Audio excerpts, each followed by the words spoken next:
নমস্কার বন্ধুরা, বানিস food passion চ্যানেলে সকলকে স্বাগত জানাচ্ছি। আজকে তোমাদের সাথে শেয়ার করতে চলেছে একটা কেকের রেসিপি। প্রথমে একটা ডিমকে ঠিক এইভাবে খুব ভালো করে বিট করে নিতে হবে। এরপরে আমি হাই স্পিডে দিয়ে আরও প্রায় 3 থেকে 4 মিনিটের মতো এইভাবে বিট করে নেব। এখানে ডিমটাকে খুব ভালো করে ফেটিয়ে নিয়েছি। এবারে এর মধ্যে দিয়ে দিচ্ছি মেজারিং কাপের 1 কাপ গুঁড়ো চিনি। তোমরা চাইলে এখানে গোটা চিনিটাও ব্যবহার করতে পারো, তবে আমি কিন্তু চিনিটা একবারে দিলাম না, অল্প অল্প করে দিচ্ছি আর খুব ভালো করে এইভাবে দেখো বিট করে নিচ্ছি। এখন এর মধ্যে দিয়ে দিচ্ছি এসেন্স। আমি 2 রকম এসেন্স ব্যবহার করেছি, তোমরা চাইলে এখানে এসেন্স ছাড়াও করতে পারো। তোমরা এখানে চাইলে ভ্যানিলা এসেন্সও ব্যবহার করতে পারো। এখানে এসেন্সটা ব্যবহার করার কারণে ডিমের যে একটা গন্ধ সেটা কিন্তু আর থাকবে না। এখানে ডিম আর চিনিটা আরও প্রায় 4 থেকে 5 মিনিটের মতো খুব ভালো করে বিট করে নিচ্ছি। এইভাবে বিট করাতে চিনিটা পুরোটাই মেল্ট হয়ে গেছে। এখন আমি এর মধ্যে দিয়ে দিচ্ছি 1/4 কাপ সাদা তেল। এখানে তেলটা আমি সাদা তেলে ব্যবহার করছি, তোমরা চাইলে এখানে বাটার বা ঘি এগুলি ব্যবহার করতে পারো। কেক তৈরি করার ক্ষেত্রে বাটার বা সাদা তেল ব্যবহার করাই ভালো। এখানে চিনি, ডিম আর তেলটাকে খুব ভালো করে বিট করে নিতে হবে। ব্যাটারটি যত ভালো তৈরি করা হবে কেকটা কিন্তু ততই ফ্লফি হবে।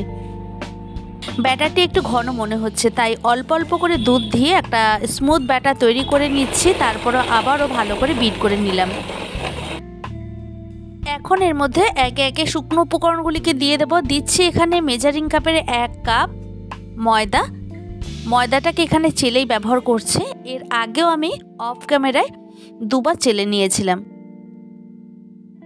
একটা স্পুনের সাহায্যে আমি এইভাবে খুব ভালো করে চেলে নিচ্ছি।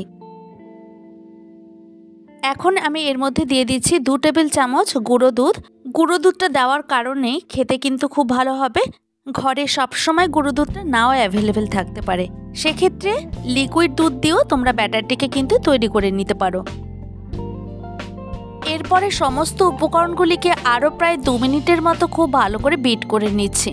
যেহেতু ডিমের ফোমটা আগে তৈরি করে নিয়েছি, তারপর শুকনো উপকরণগুলিকে প্রায় 2 মিনিটের মতো খুব ভালো করে বিট করে নিলাম। এর থেকে বেশি বিট করার দরকার নেই, তাহলে কিন্তু কেকটা যখন ফুলবে তখন কিন্তু মাঝখান থেকে বসে যেতে পারে, সেই দিকটা খেয়াল রাখতে হবে।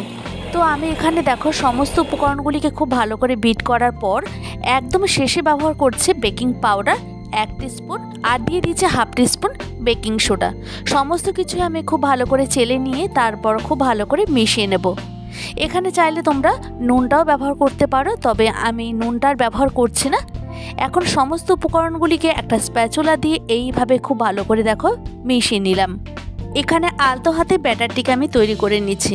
আজকের কেকটা আমি মাইক্রোওভেনে বেক করব, তার জন্য প্রথমেই আমি মাইক্রোওভেনটাকে প্রিহিটে বসিয়ে দিয়েছি। এদিকে কেক টিনটাকেও আগে থেকে রেডি করে নিয়েছি।